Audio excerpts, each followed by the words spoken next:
ever use equal equal to compare two doubles. That's why this test fails. We're using equal equal, but doubles are rarely going to be equivalent to each other because we have truncation errors.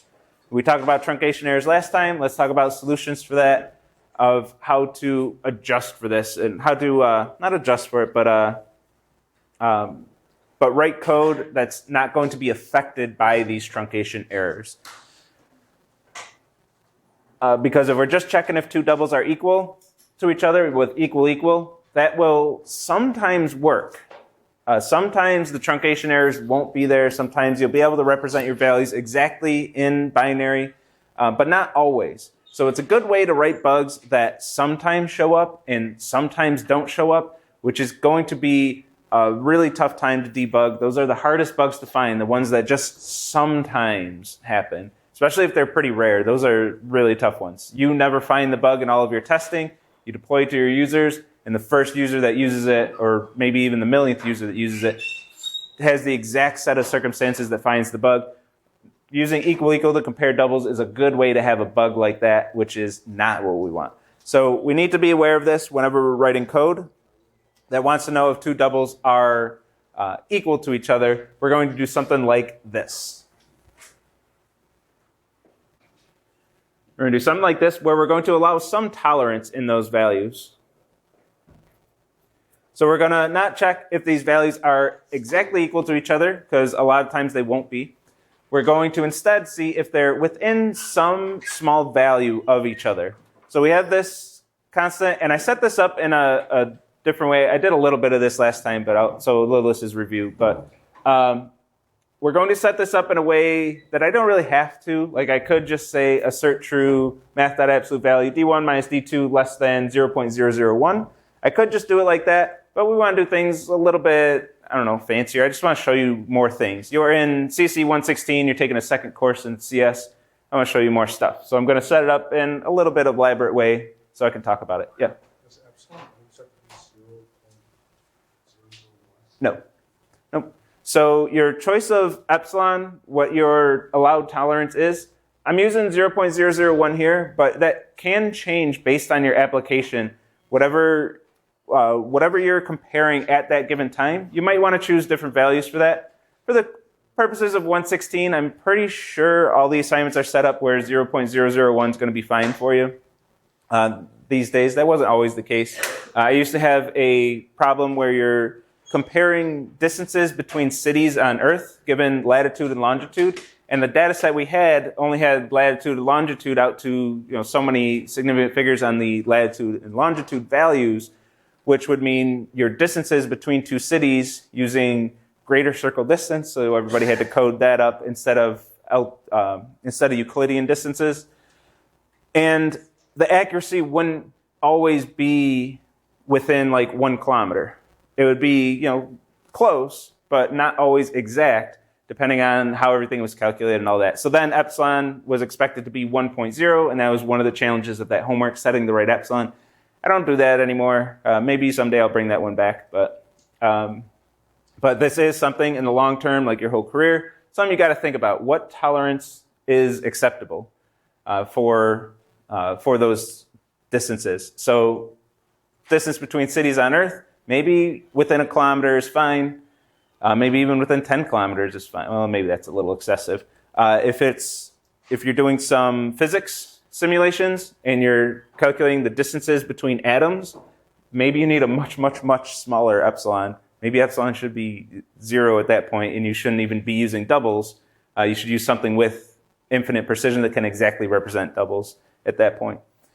So it is something that needs to be thought about long term. 116, I'm pretty sure you'll get away with 0.001 throughout your whole semester. By the way, I have seen students who want to do more accurate testing, and then they just add like 10 extra zeros there, and then they'll fail in AutoLab. Don't put too much precision there. Don't make epsilon too small, because there can be issues there where you're not eliminating truncation errors. So just stick with 0.001. You should be fine. So this is something that I didn't have to set up. I can just put 0.001 right here. We don't like to do that in general, even though I do it twice right here. That's what we call, these are what we call magic numbers. They're numeric literals that just appear in the code with no explanation at all. Now, I'm kind of okay with it here because these numbers don't really have any explanation. I could store 0.3 as in a variable called expected value. That would make it a little more clear what's going on here. But the 0.1, maybe I could store in a variable named input. But usually we don't want these magic numbers because nobody knows what these actually mean. So I'm going to name this. I'm going to store it in a variable and name it. I'm going to name it epsilon, which is something I steal from math. Whenever there's a value that should be a very small value, they'll store it in a variable named epsilon. So I'm stealing that, calling it epsilon, and making it clear that this is something that's expected to be a very small value. And then it gives it some context. It makes our code more readable to somebody looking at this code. I'm going to make it private, meaning it can only be accessed within this class. So any code that's outside of these braces, outside of that code block defined in the class, can't access this variable, which is any code in a different file. Can't access this variable. So I'm doing that because this file is the only file that really needs epsilon. I'm saying I'm going to use this internally. There's no need for anybody else to care about this variable. Make it private, then they can't even see it. Final is how we define a constant in Java. And whenever we define a constant, we name it with all capital letters as part of our naming convention. It's not required by Java itself, but communicating with other humans, we follow this naming convention so we can make our code, our intentions in our code more clear. So when I read this line of code, I don't have to look up here to realize that that's a constant. I know it's a constant because it's all capital. I don't know for sure, but as long as whoever wrote this code is following convention, then it's going to be a constant. So capital letters tell us it's a constant, which means I can't reassign the value. It's just like const in JavaScript, which is the last semester I get to say that. But it means if anywhere in this code I say epsilon equals and I try to reassign it to a different value, I'm going to get an error and my code's not going to work. It's going to be broke. Can't reassign the value.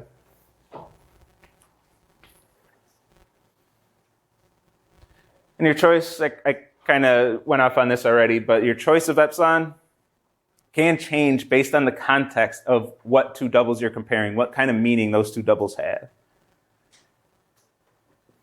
And don't forget your absolute value. So what we're doing here is we're asserting that the absolute value of the difference between the two doubles is less than some small value. All of these steps are very important. So we're going to take the difference, because we really want to know, are these values within, is the difference between them within epsilon? And then we're going to call it good. As long as they're within 0.001 of each other, we're going to call them equal, even though they might not be exactly equal. But we can't just take the difference. Don't forget your absolute value.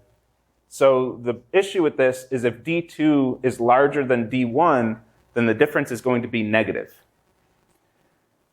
What we actually want is the magnitude of the difference, not the actual difference. We want the magnitude of the difference, and absolute value is going to give that to me. So if I take the absolute value, now I don't have to care which one, D1 or D2, is larger. If I swap these operands, since I'm taking the absolute value, it doesn't matter. It's going to give me the same value, no matter what order I do the subtraction in. If I don't have the absolute value, and say D2 is 1,000,000 and D1 is 5, which are two values that are nowhere close to equal, in most cases, I won't say all, there might be some crazy case where that's something you want, in most cases, that's not what you want. They're going to be almost 1,000,000 apart. But if you don't have your absolute value in there, you're going to get negative about 1,000,000, which is less than 0.001. And then you're going to pass this test. You're going to give it two doubles that are extremely different, and it's going to pass the test if you don't have that absolute value in there. And I see this at least once every semester. Somebody in office hours will, like later in the semester, not right when this is fresh in your memory, but later in the semester, they'll come to me with tests, and they'll say, these tests, they look great to me. I submit to Autolab, and it's passing all kinds of incorrect solutions. What's going on? And I'll look at it, and I'll immediately see they don't have their absolute value. And then I'll go through this lesson on this slide again with them. And then they'll be like, oh, that's what's going on. It's easy to forget. Don't forget it.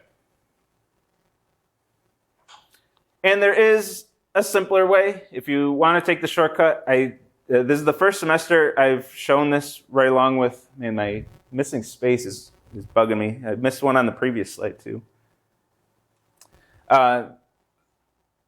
This is the first semester I'm showing this, so I'm a little hesitant too, but if you want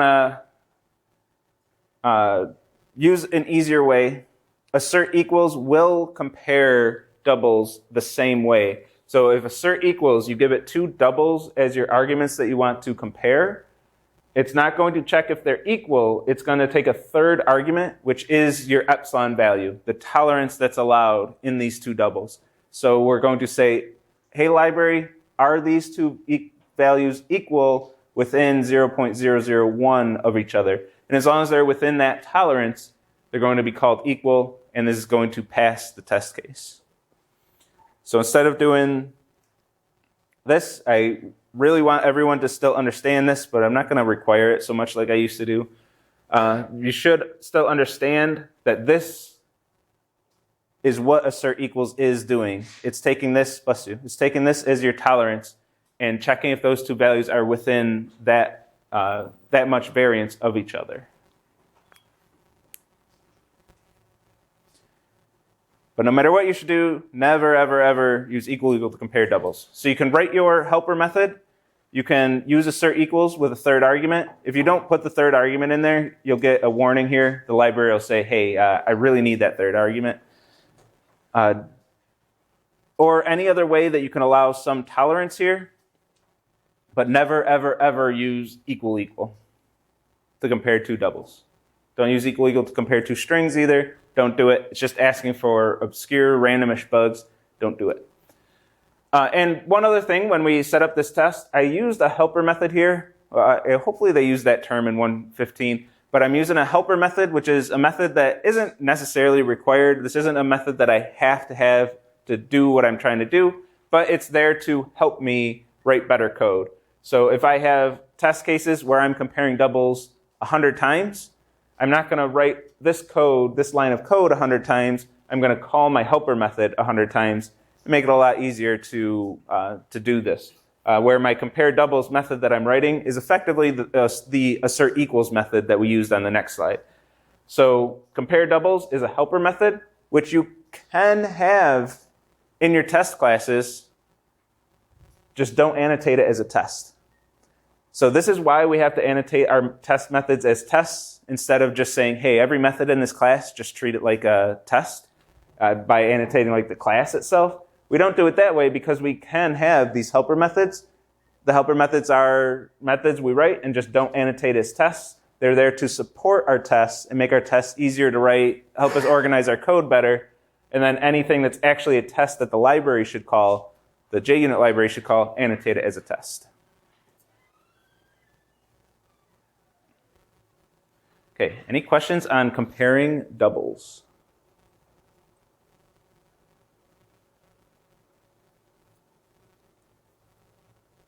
Don't use equal to compare doubles.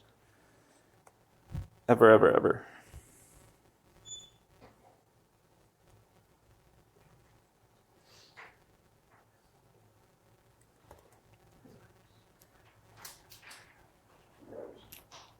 Okay. Let's talk about recursion. So we're going to see our first recursive method, well, right now. We're going to see our first recursive method today. I'm going to walk through it. Now we won't need recursion. I guess I'll just say it. We won't need recursion for a bit. Recursion will come up in a big way when we get to trees. That's when we're going to get our big payoff of recursion. But I do want to show our first recursive example to get it in your heads, start thinking about what recursion is. Then I'm going to do a lot more recursion when we get to linked lists.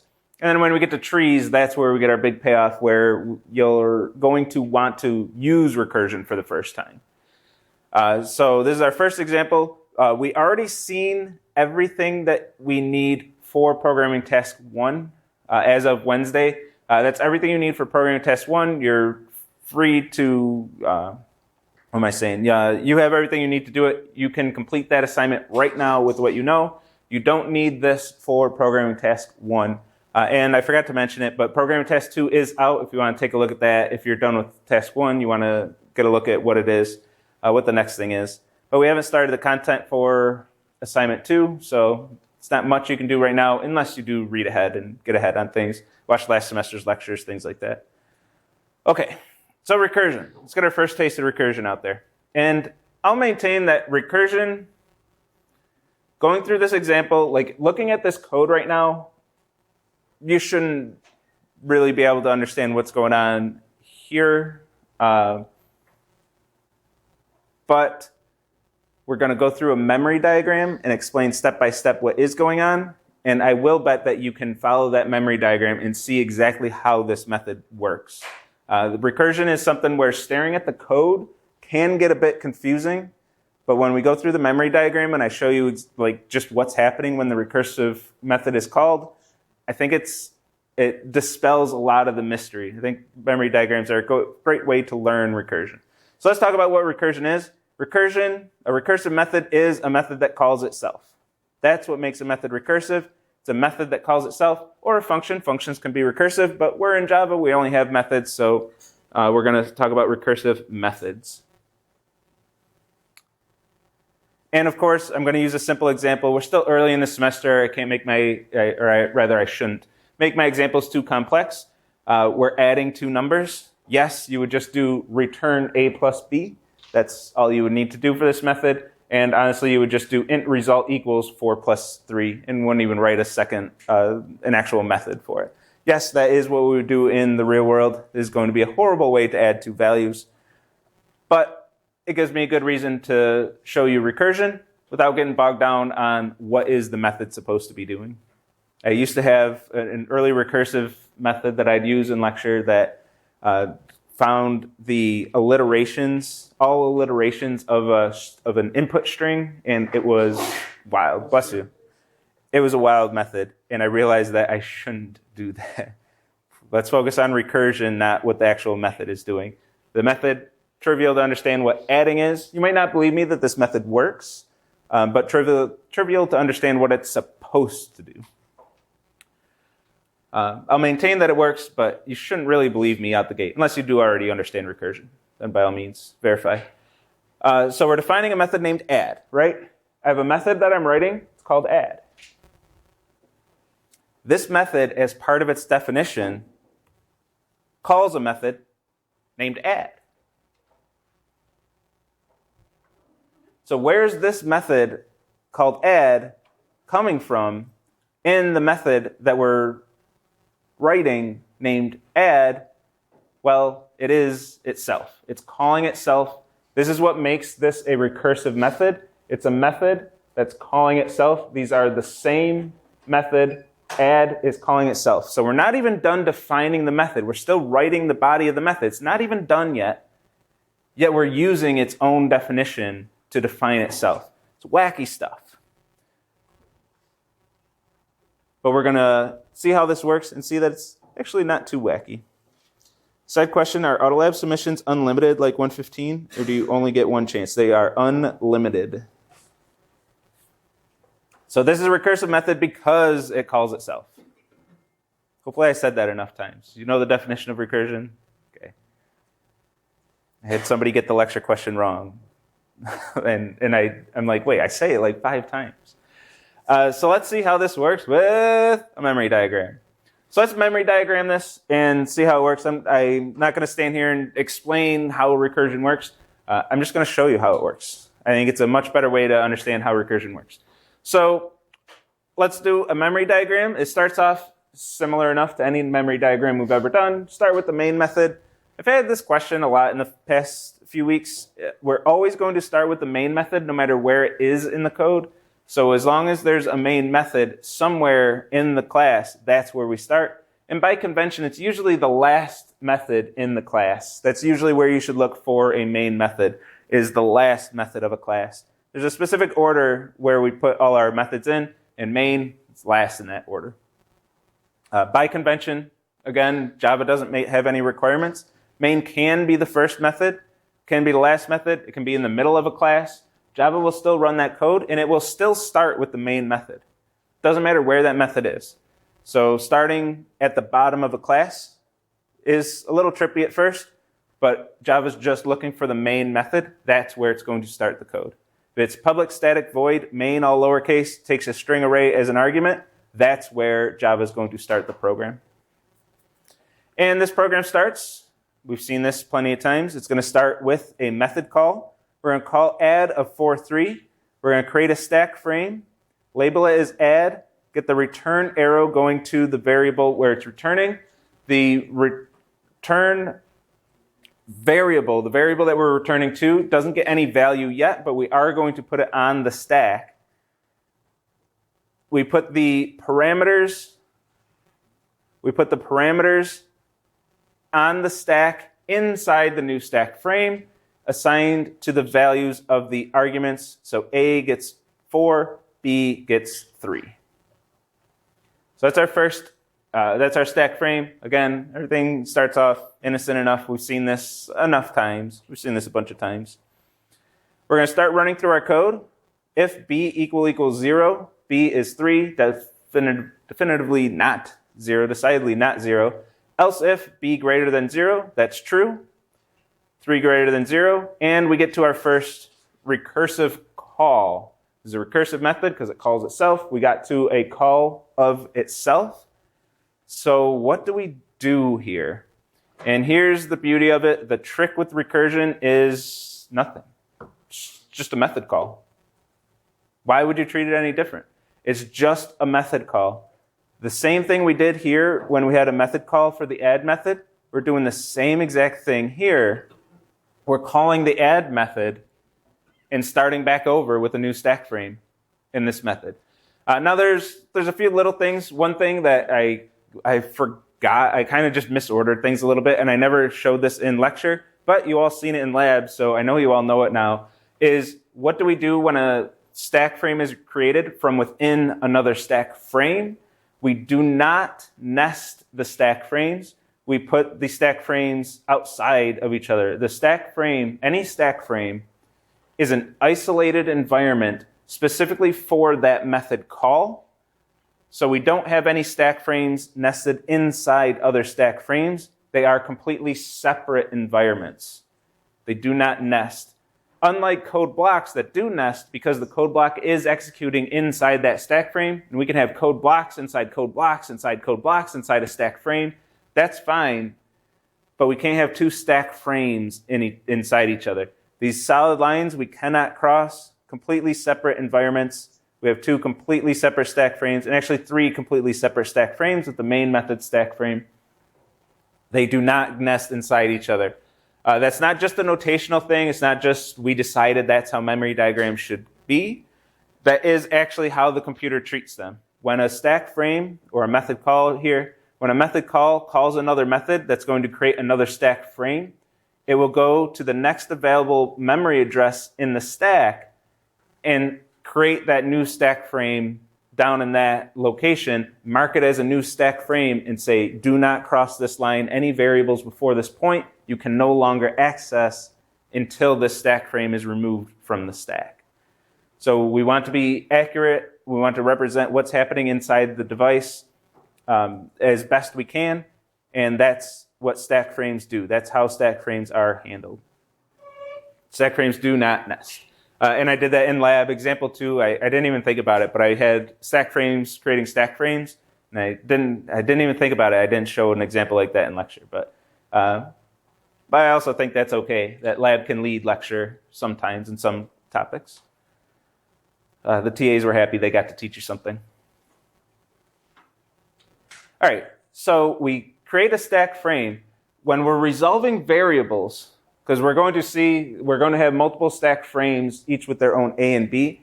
When we're resolving variables, we can only see the variables that are within that stack frame.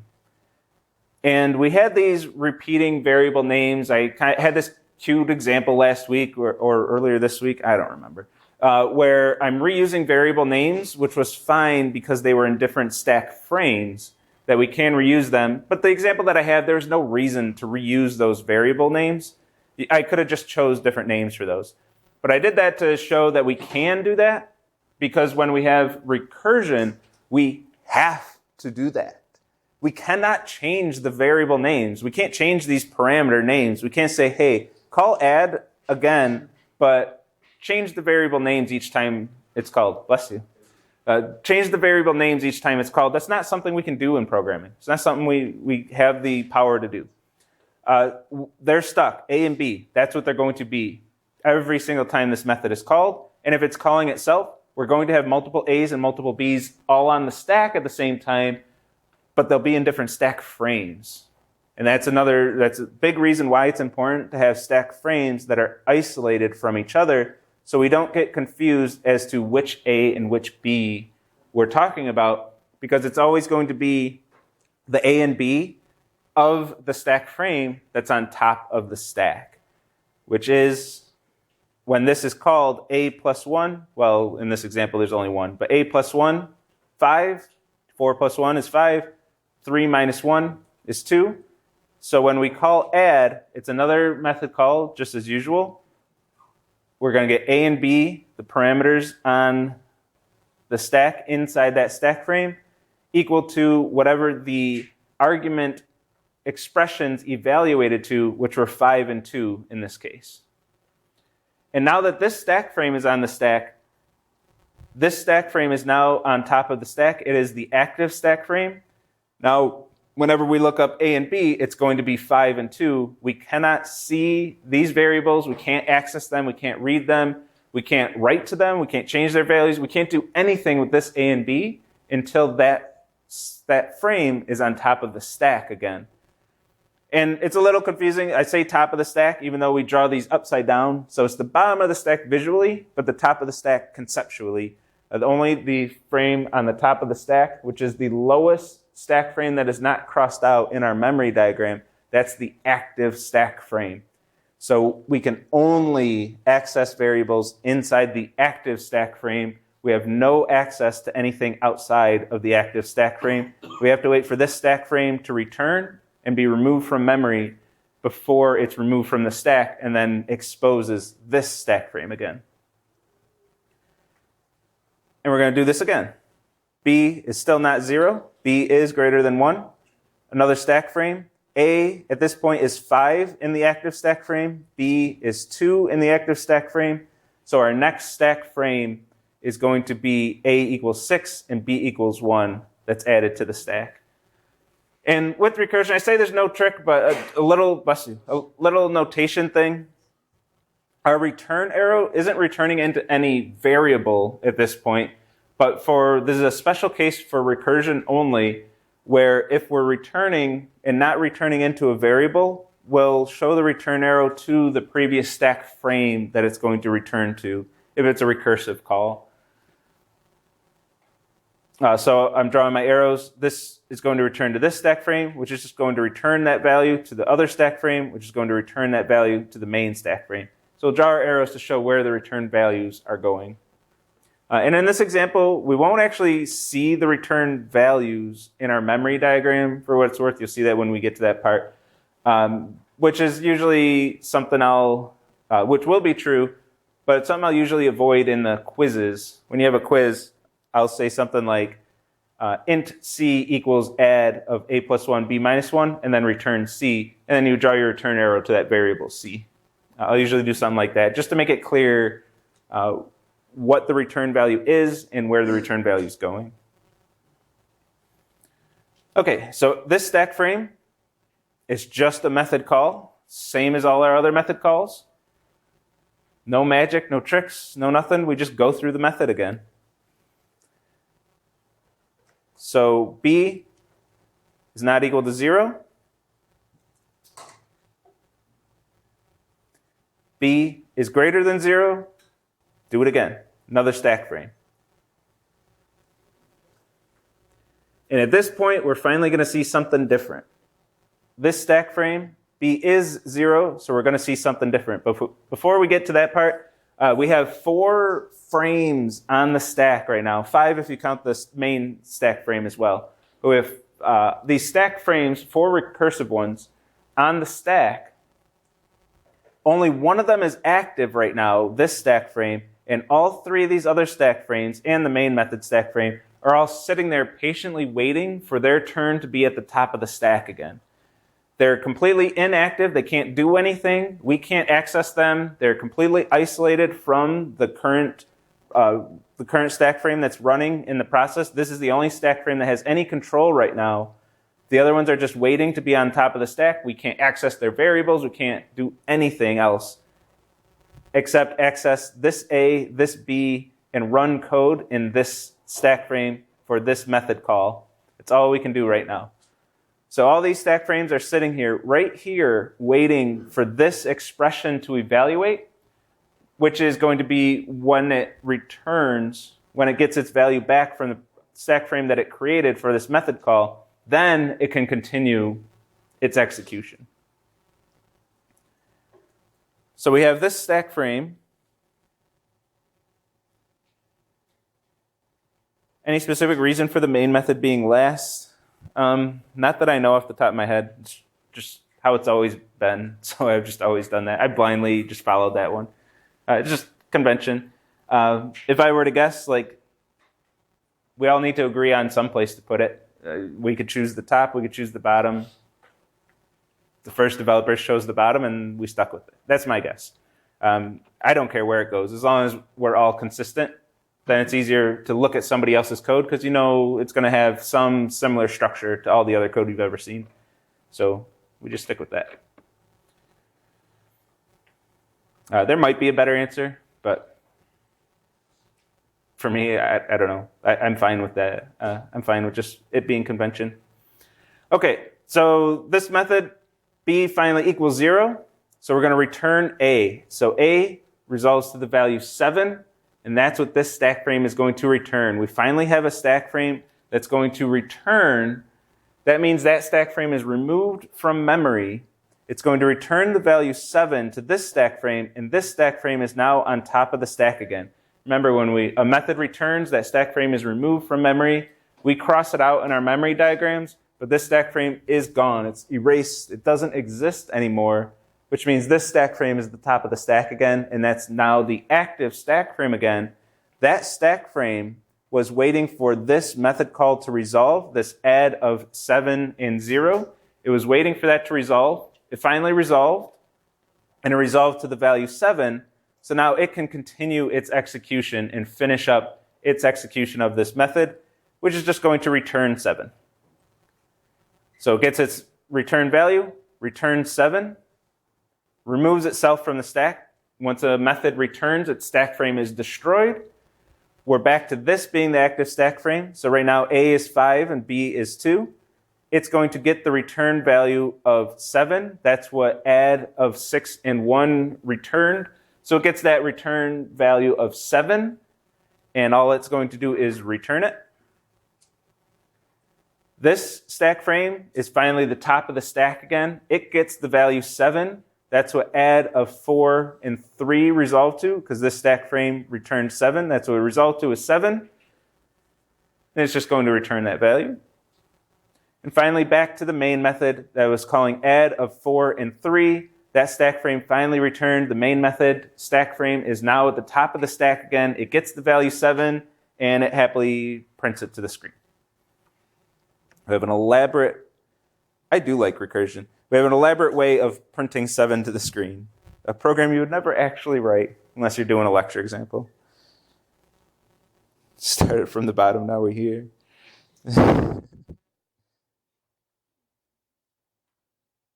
Recursion is matrix. I do like recursion. I don't know, it's fun. It's one of them topics that takes forever to understand and really see what's going on with it. And then once you do, you want to use recursion everywhere because, I don't know, it's just fun. Yeah. So, like, if you don't write a program well, what if you write a recursion gene that, like, never ends? Then you get a stack overflow error.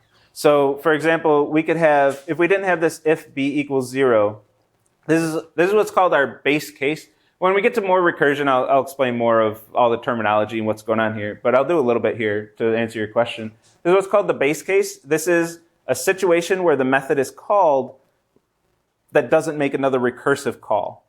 Now, you have to hit one of those base cases or else you're going to go infinite with recursion. So if we didn't have this base case here, and every single time this method was called, it always made another recursive call, we're going to go infinite. We're going to create infinite stack frames, which we can't actually do because we're going to run out of stack space. We're going to fill up the stack space and ask for even more. And then our program blows up with a Stack Overflow error, the namesake of our favorite site. So that's where Stack Overflow comes from.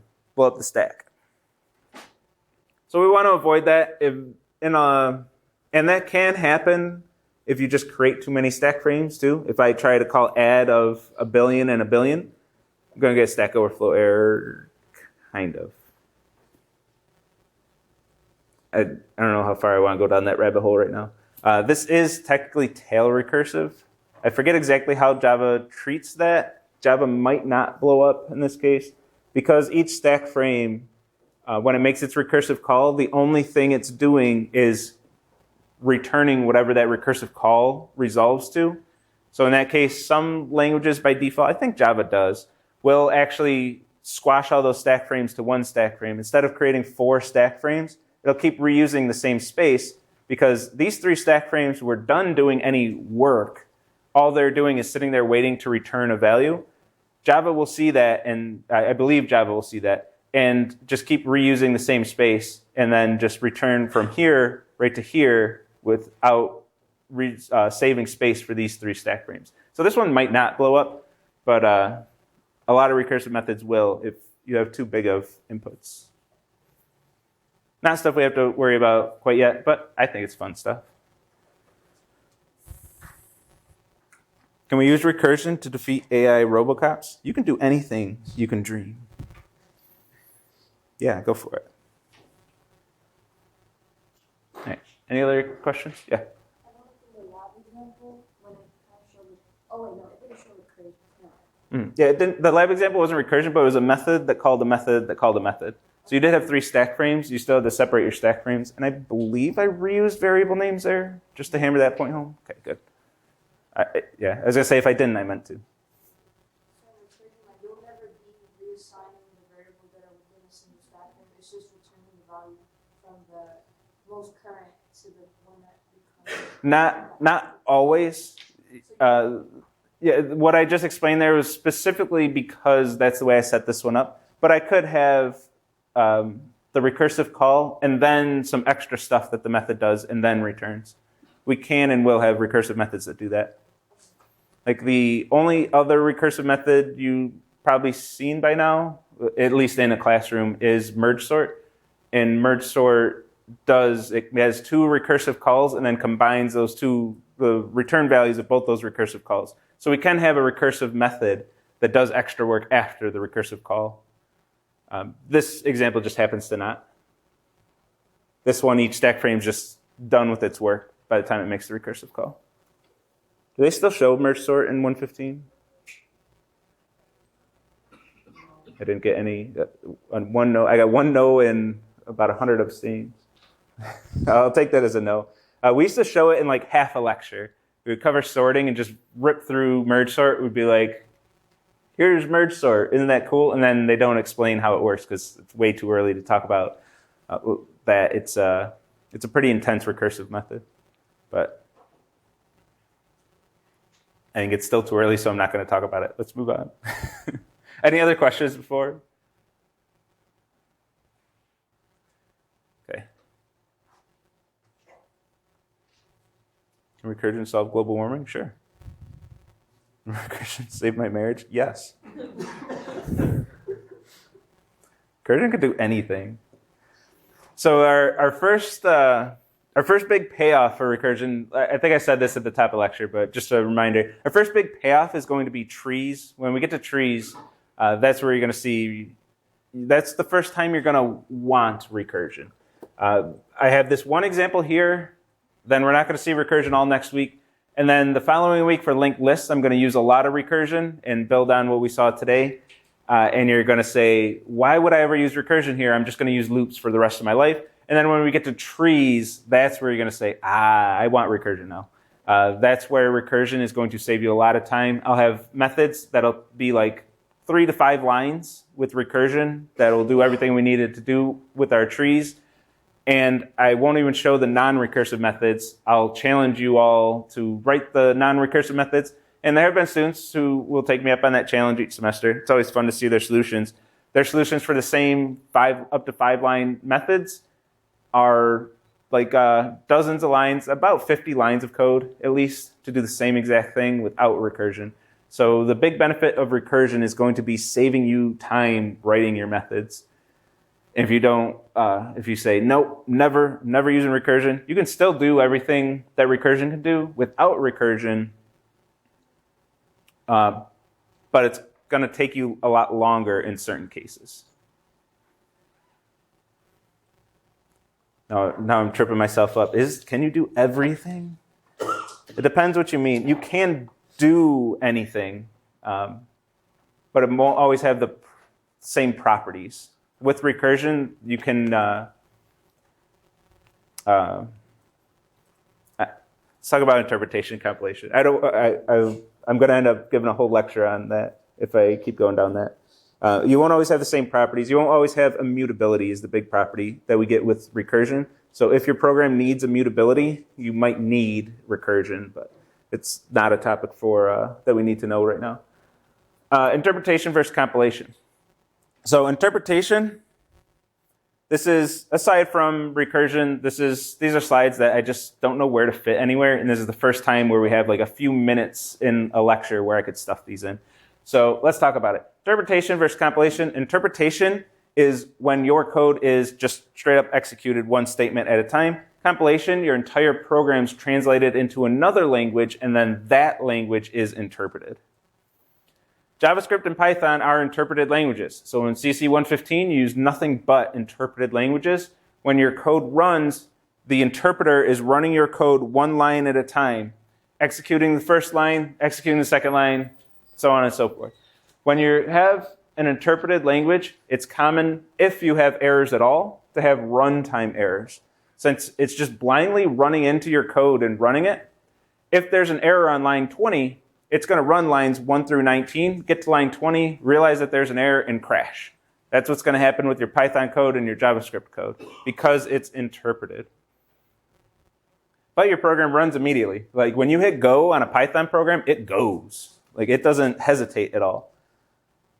Compare that to compilation. Java, the important one for us, is a compiled language, meaning first your code is read by a compiler. Your code is translated into another language, and then that second language is interpreted.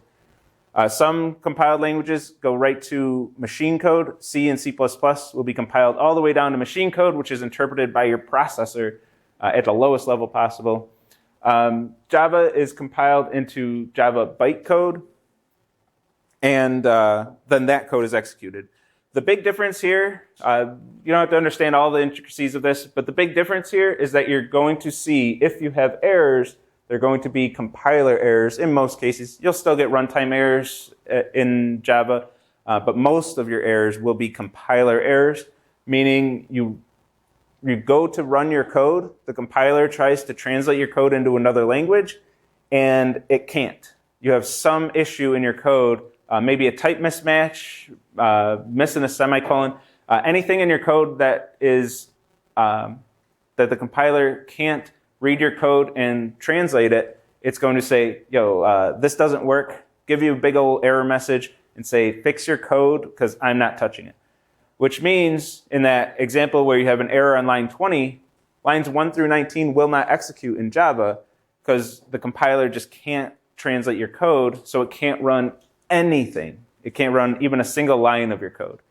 You'll see these usually in IntelliJ just by a red squiggle under your code, and then you'll fix your compiler errors before they really cause some damage, which, for my money, I like compilers. The compiler is constantly looking for your errors and making sure you can't run code with errors, whereas the Python and JavaScript interpreters will happily run your buggy code and then just crash without really giving you a heads up. And sometimes you can have bugs that don't get hit. If you have a bug inside a conditional in a Python program, and when you go to run it, that conditional is false and doesn't run the code with the bug, it's going to look like your code works. But you have a bug in there. You're not going to have that same issue in Java because the compiler is going to find that bug and it's gonna tell you about it. You're gonna fix it, and then run your program. So you're gonna see if you have errors. They're going to be compiler errors. You're gonna fix them right away. And and compilation takes a while. So in IntelliJ, you click run your code, and you see a progress bar on the bottom of the screen. You gotta wait for that progress bar before your code runs. That's compilation. That's the compiler translating your code before it can execute the code. And I already mentioned, but Java compiles into Java bytecode. If you've ever seen these pop-ups and you have to update Java, I just saw one of these earlier today, and I said, I'm going to skip this version because it annoys me. But this is the Java virtual machine that we usually just call Java. That's the Java virtual machine, or JVM. So when your code is translated into Java bytecode, it's the JVM that's actually executing that code. And any machine that's running a JVM, which is billions of devices, as Oracle likes to remind us, any one of those devices can run your compiled Java program. So it is nice for versatility. Anything running on a JVM runs your Java code.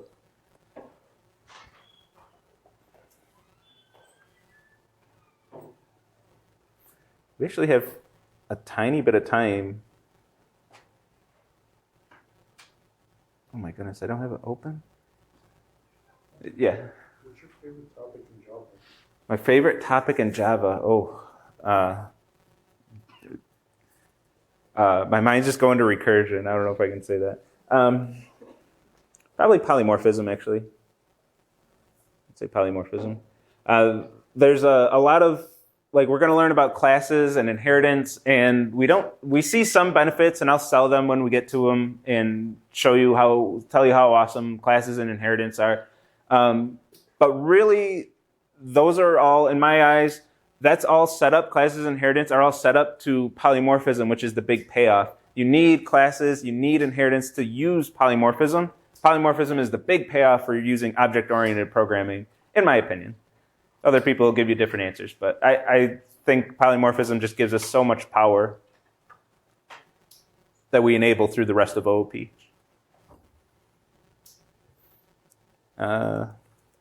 It's only 1 minute. I'm just going to switch to the lecture question before the music.